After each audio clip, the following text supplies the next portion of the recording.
Shoutout mga Broads Idol for today's video. Nandito tayo ngayon sa itong boundary ng Barangay San Juan, saka itong Barangay Labaw. Tingnan natin yung tulay dito. Dilagyan na ng asfalto mga idol, no? Kabilaan siya.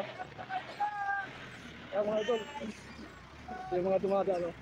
Maganda na yung kukagawa na, nilagyan na ng asfalto mga idol, no? Saka nilagyan na rin ng pintura.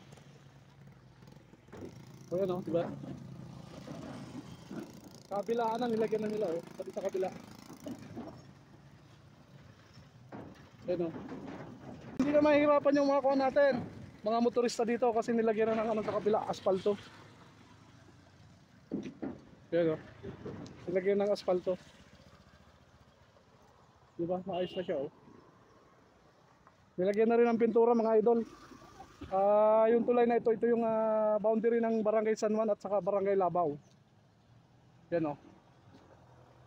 Nilagyan na rin ng pintura. Di kasi tulad ng dati na ito, marami ng kalawang mga idol. Pero ngayon, oh, maganda na yung kuha niya. Nilagyan ng pintura. At komportable na rin yung mga motorista natin pag dumadaan dito, oh. Hoy po. Yan, yung mga motorista natin, oh. Maganda na yung daan dito, oh. Ayos, ayos. Maraming salamat sa LGU Limanan.